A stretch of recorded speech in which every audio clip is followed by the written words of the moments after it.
Hello बच्चों, class 11th में final accounts की हम लोग शुरुआत करने जा रहे हैं।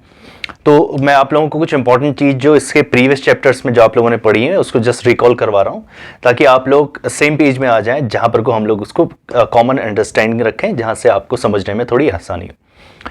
तो अगर हम अकाउंटिंग की बात करें, अकाउंटिंग एज अ प्रोसेस आप लोगों ने पढ़ी हुई है। अकाउंटिंग हम लोग क्यों करते हैं? तो जनरली अकाउंटिंग जितनी भी आपने चैप्टर्स पढ़े हैं वो सब प्रोसेस का ही एक पार्ट है। That is identification and measuring of the business transactions, and then recording of business transactions, classifying the business transactions and summarizing the business transactions. तो जब समराइजिंग की बात आती है तो जनरली जो अकाउंटिंग की प्रोसेस है वो वहां पर को आके कहीं ना कहीं कंप्लीट हो रही होती है। सो accounting is a process carried out to ascertain the profitability and the financial soundness of the business. तो अकाउंटिंग एक कंप्लीट प्रोसेस तब बनती है जब हम लोग अल्टीमेटली उसकी असरटेन करें कि उसकी क्या प्रॉफिटेबिलिटी है और ये जाने कि भाई उस बिजनेस की क्या फाइनेंशियल साउंडनेस है। तो ये सारी चीजें जब हम कर लेंगे तब हम लोग कहीं बोलेंगे कि भाई जो हम लोगों ने अकाउंटिंग करी वो प्रोसेस एज कंप्लीट हो रही है। और लास्ट में जाके जब हम बात करते हैं एनालिसिस और interpretation and then communicating to stakeholders of the business, तो वो तो उसका बाद का पार्ट है, जब सीनियर अकाउंटेंट्स उसको एनालाइज करेंगे और स्टेक होल्डर्स के साथ अपने रिजल्ट्स को हम लोग कम्युनिकेट करते हैं। अगर आप यहाँ पर को देख पा रहे हैं, मैंने कुछ यहाँ पर को ऑलरेडी आपके लिए लिखा हुआ है, इसको डिकोड करते हैं। That is identification, measuring, recording, classifying, summarising, interpretation and communicating. तो अगर आपने अच्छी तरह से पढ़ा हुआ है तो ये है आपकी process of accounting. Yes, it start with identification of business transactions, then measuring in terms of money, जो भी हमारे पास कंट्री में मेजरिंग वैल्यू चलती है, करेंसी वैल्यू चलती है, उसमें उसको मेजर करेंगे। And then we record business transactions, and while recording हम लोग उसके लिए एक बुक बनाते हैं, that is known as journal. ठीक है, हम लोगों को पता है कि भाई जर्नल बुक बनाई जाती है, इसमें हम लोग अपने सारे बिजनेस ट्रांजैक्शंस को रिकॉर्ड करते हैं थ्रू आउट द ईयर, ये हम लोगों को पता है। तो रिकॉर्डिंग हमारी हो गई जनरल में। Once the recording part is done, तो हम लोग साइमल्टेनियसली क्या करते हैं, उसको क्लासिफाई करते जाते हैं अलग अलग हेड्स में। अकाउंटिंग के 5 मेजर हेड्स हैं हमारे। तो अगर हम उसको ब्रीफली देखें, मैं जल्दी से बता दूं, तो इस तरीके से अगर हम मॉडर्न अकाउंटिंग कॉन्सेप्ट में देखें, that is clear 5 accounting heads हैं, that is capital, liability, expenses, assets and revenue. ठीक है, तो 5 मेजर हेड्स के अकॉर्डिंग हम लोग उसको लेजर पोस्टिंग करते हैं, दैट इज क्लासिफाई कर देते हैं अपने हर एक बिजनेस ट्रांजैक्शन को।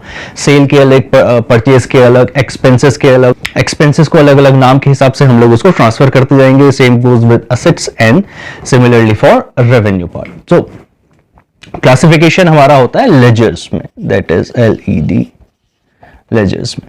नाउ वंस लेजर की पोस्टिंग होने के बाद हम लोग क्या करते हैं, क्योंकि ये तो थ्रू आउट द ईयर की एक्टिविटीज हो रही होती है, ठीक है, एक साल के दौरान ड्यूरिंग एन अकाउंटिंग ईयर हम लोग इसको करते हैं।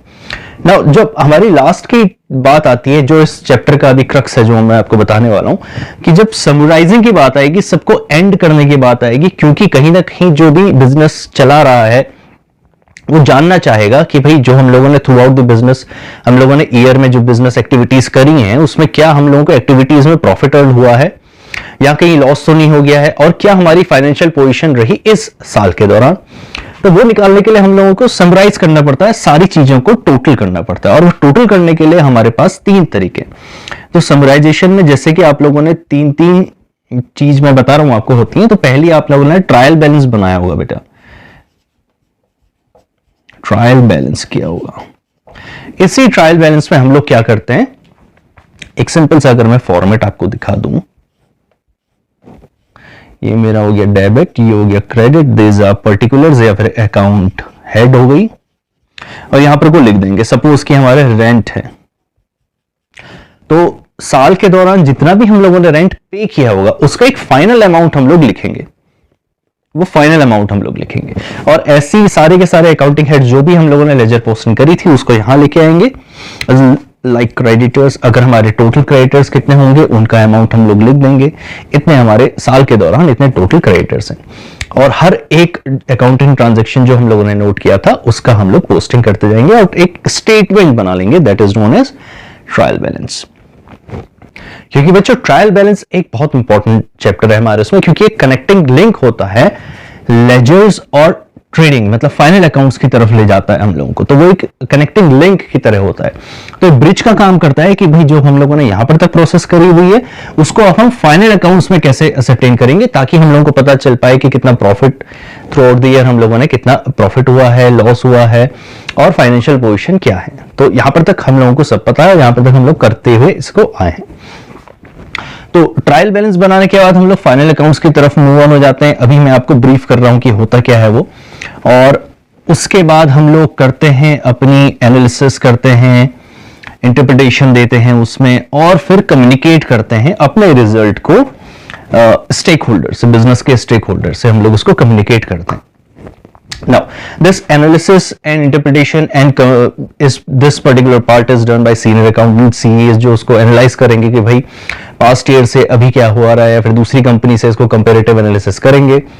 तो वो तो हमारी आगे की कहानी है, लेकिन अभी हम लोगों को तो फोकस करना है क्लास 11th में, that is how do we ascertain the profit and loss, तो जिसको हम लोग बोलते हैं फाइनेंशियल स्टेटमेंट्स। ठीक है, तो बच्चों अगर आपको रिकॉर्ड करना है आप इसका स्क्रीनशॉट ले लीजिए, और वैसे मुझे पता है कि आप लोगों को ये तो याद ही है ये सारी चीजें, तो मैं इसको रब करता हूं। ठीक है, चलिए बच्चे अब देखते हैं कि भाई ये है क्या चीज। इसको बोलते हैं accounting cycle.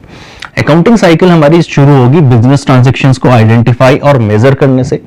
Once we have identified and measure the accounting transactions, अब हम लोग उसको रिकॉर्ड करना शुरू करेंगे, और रिकॉर्डिंग के लिए हम लोग जर्नल को यूज करेंगे। जर्नल को यूज करने के बाद हम लोग उसको क्लासिफाई करेंगे, दैट इज लेजर। यहां पर तक पार्ट, और आगे की जो हमारी प्रोसेस है, जो फाइनल अकाउंट है, उसकी एक कनेक्टिंग लिंक होती है बेटा, इसमें स्टार बना रहा हूं मैं, दैट इज ट्रायल बैलेंस। जो आपने ट्रायल बैलेंस निकालना सीखा वो कनेक्टेड लिंक है कि भाई कैसे उसमें कनेक्ट मिलेगा फाइनल अकाउंट या फाइनल स्टेटमेंट्स बनाने के लिए। तो ट्रायल बैलेंस बनाने के बाद हम लोगों को पता चलता है कि भाई अब कैसे हम लोग आगे बढ़े। तो ट्रेडिंग, उसके बाद profit and loss account ascertain होगा, और प्रॉफिट एंड लॉस अकाउंट से हम लोग बैलेंस शीट बनाने की तरफ मूव ऑन होते हैं। अब बैलेंस शीट क्लोजिंग ओपनिंग क्यों लिखी हुई है, ये तो भाई कॉमन सेंस वाली चीज है कि भाई जो हम लोगों ने एक साल की प्रोसेस है, at the end of the year ये तीनों चीजें हो रही है, फर्स्ट सेकंड थर्ड, अगर हम तीनों को ही जोड़ दूं तो ये होता है बेटा हमारा फाइनल अकाउंट्स का ही एक पार्ट है।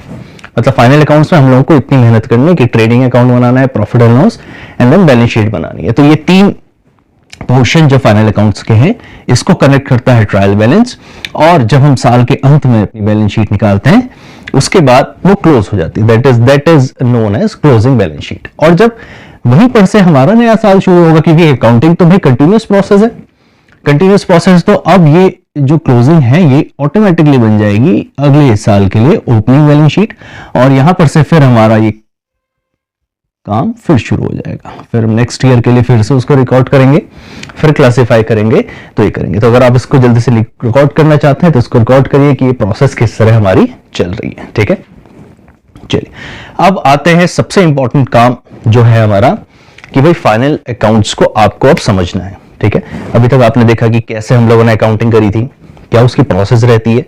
अब इसकी मीनिंग के साथ, इसके ऑब्जेक्टिव के साथ काफी चीजें मैं आपको डिस्कस करने वाला हूं। जो फर्स्ट लेक्चर है आपका बेस रहेगा, आप इसमें काफी रिकॉर्डिंग करिए, अपने नोट्स बनाइए, और फिर हम लोग धीरे धीरे इसको आगे बढ़ाएंगे। तो मैं स्क्रीन में आपको कुछ प्रॉम्प्ट कर रहा हूं, ये सारी चीजें कर रहा हूं, दैट इज मीनिंग।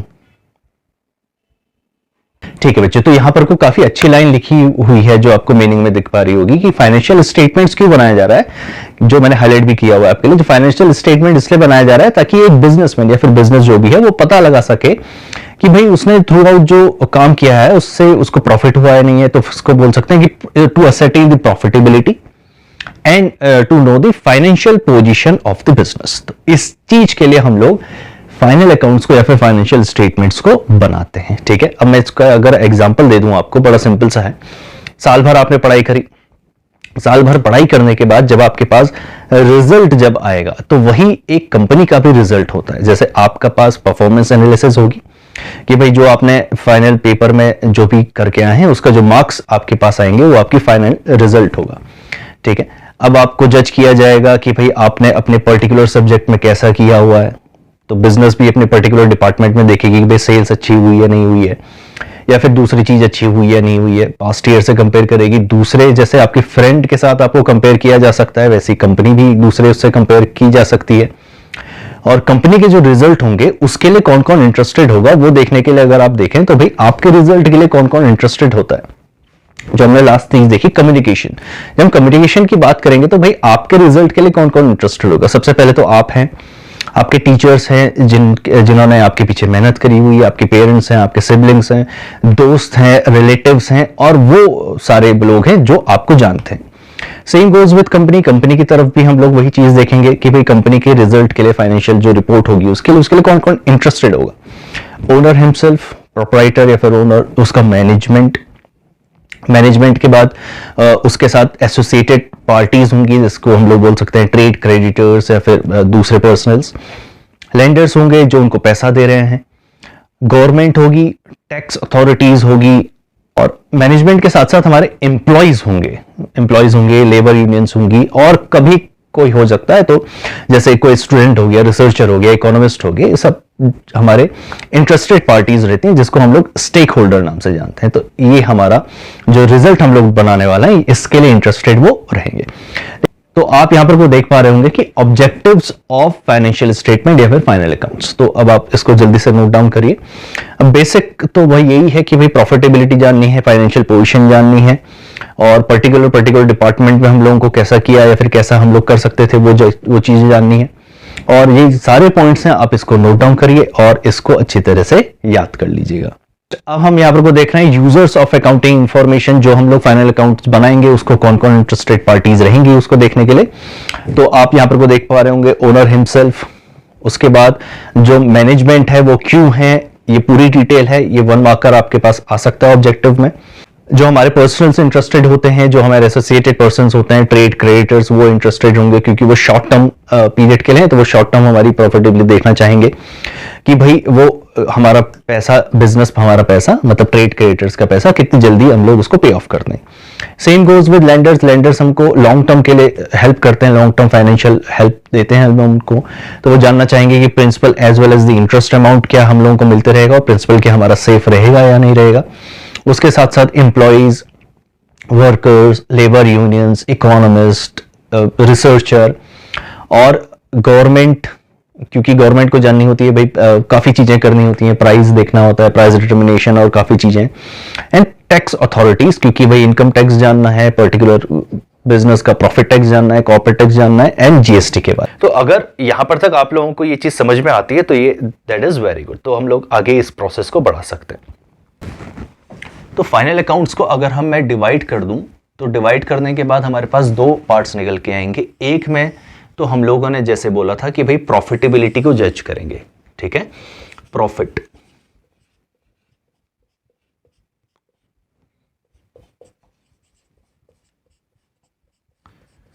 प्रॉफिटेबिलिटी को जज करने के लिए हमारे पास जो फाइनल अकाउंट्स के 3 पार्ट्स होते हैं, 3 पार्ट्स में से 2 पार्ट्स हमारे इसी में एंगेज हो जाएंगे। एक होगा बच्चों आपको ट्रेडिंग और दूसरा होगा profit and loss account, just to know the profitability of the business. और जब हम फाइनेंशियल साउंडनेस की बात करते हैं, फाइनेंशियल पोजीशन की बात करते हैं, फाइनेंशियल पोजीशन की बात करते हैं, तो उसके लिए हम लोगों के पास केवल एक ही चीज निकल के आएगी, वो होगी हमारी बैलेंस शीट।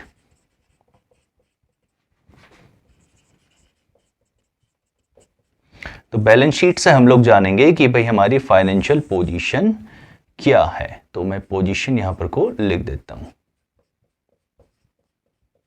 Of business. इसीलिए बैलेंस शीट को कभी कभी हम लोग पोजीशन स्टेटमेंट के नाम से भी जानते हैं। और ये जो स्टेटमेंट्स होते हैं, इन स्टेटमेंट्स को हम लोग दूसरे नाम से जानते हैं जिसको बोलते हैं इनकम स्टेटमेंट, ठीक है।